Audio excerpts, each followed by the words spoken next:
instead of recognizing that the training is the indivisible unity of path and fruition, and that this fruition is present as a natural possession, the basic straying is to believe that the path is the training, while the fruition will be attained sometime in the future. That is, if we keep thinking it's someplace else, somewhen else, something else that I will realize, I will see. It's not here. I'm blind and ignorant and whatever else. I don't see it. And yet, it is our practice itself. It is the ability to, it is the practice of resting in this moment, the practice of tethering the mind, the practice of following the breath, the practice of sound. That itself is the expression of the illuminated mind, is the fruit. The fruit of practice is in practice. It's right there. And while we may or may not have a direct perception of that, we can definitely stop the mind from thinking someplace else, or some point else in the past. Well, I had it once, why don't I have it now? Or maybe if I do the right thing, I'll get.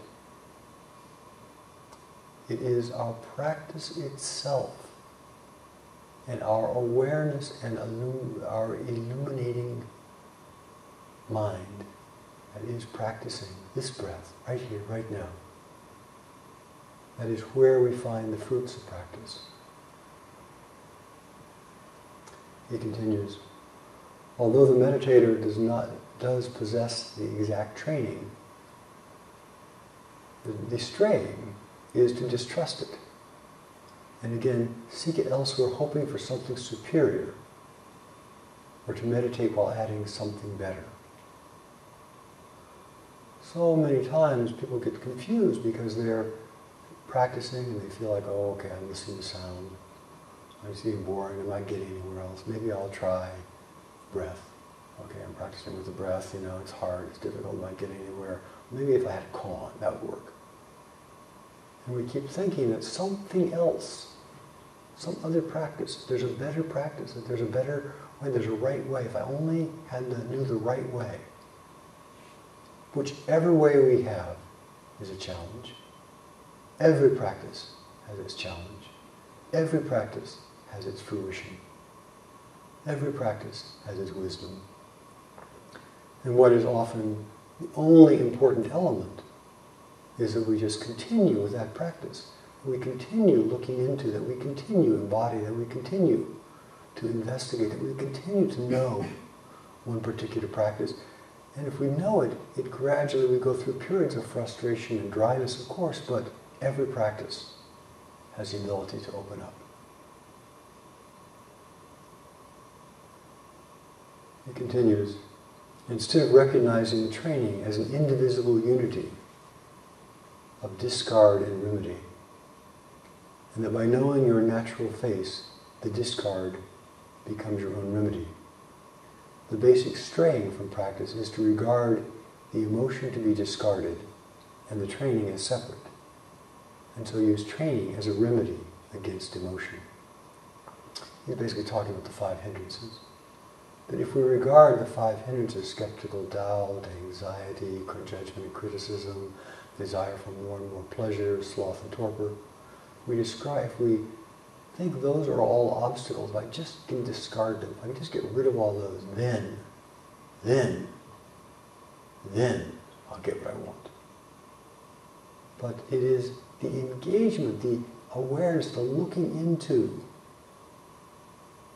those things that is important. We have a desire to get something pleasant, decide we want to be warmer.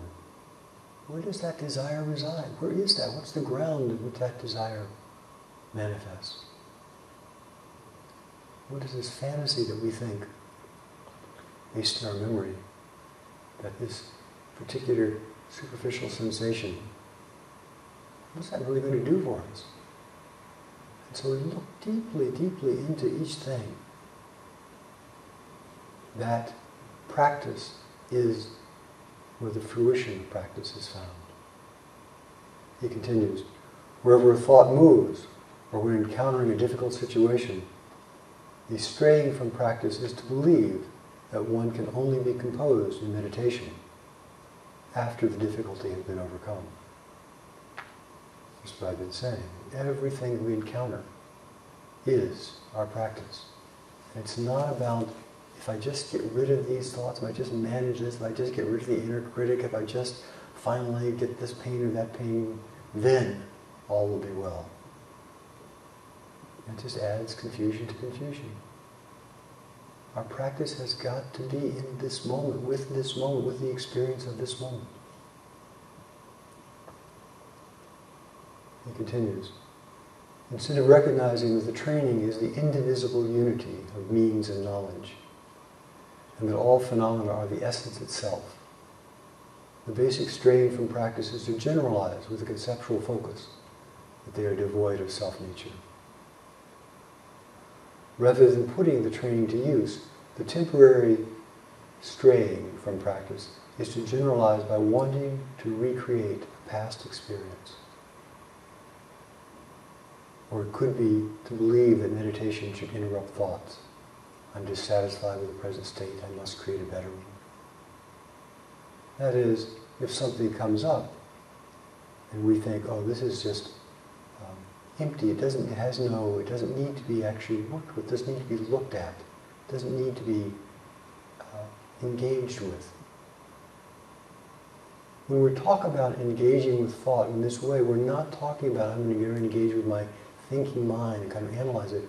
We're talking about we are engaging by experiencing the direct sensation of anxiety, of desire, of restlessness. We experience it in the body. We feel the body with the body. We feel whatever the body experiences. It's only when we have this radical, complete acceptance of each thing as the path that we can forget the body.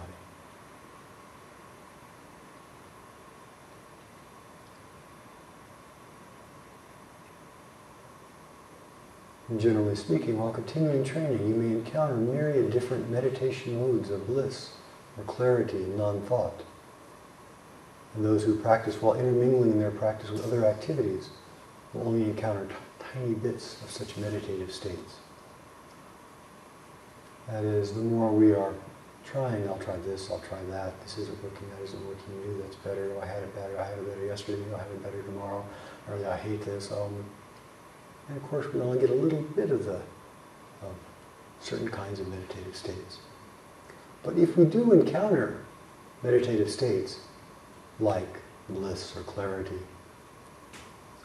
or places of great non-thought, anything that comes goes. So,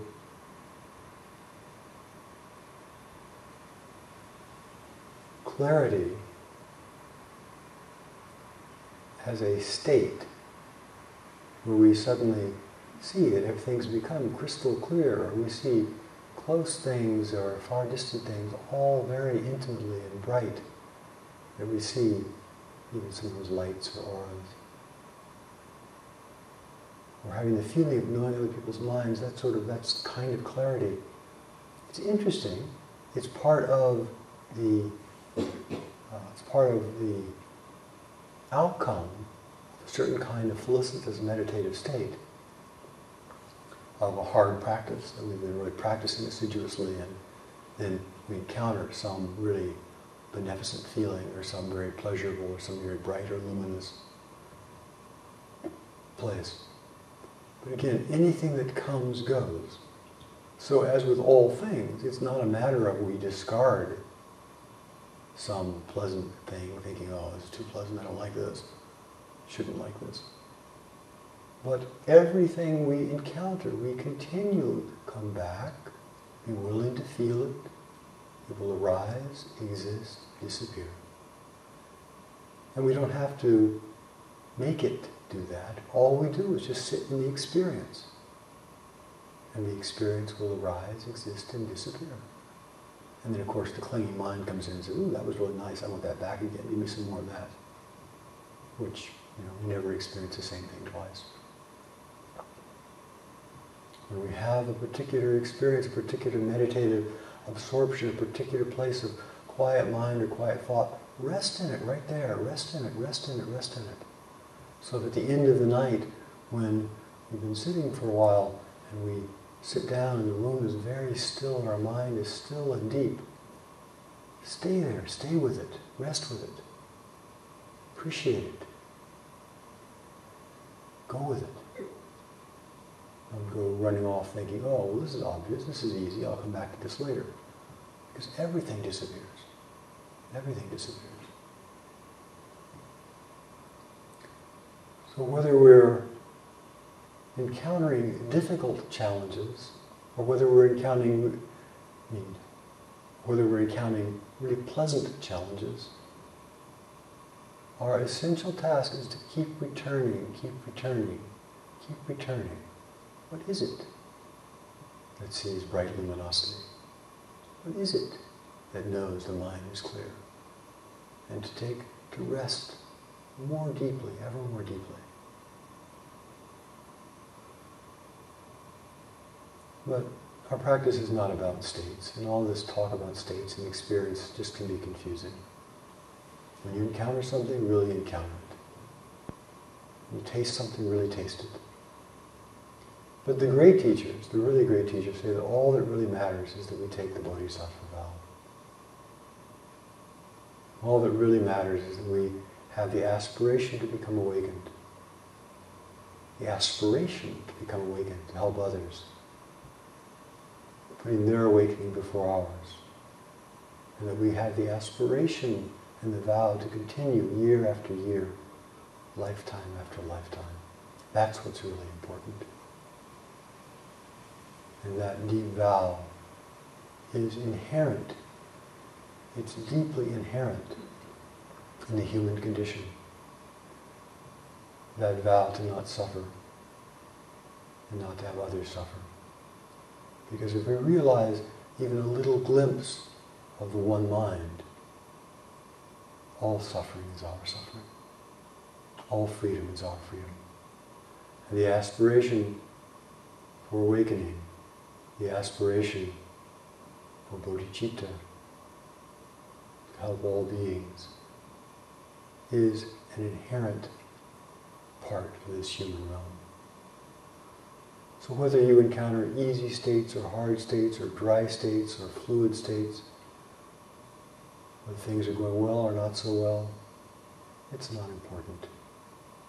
All that's important is that we continue staying, practicing, looking, investigating, and taking the bodhisattva vow.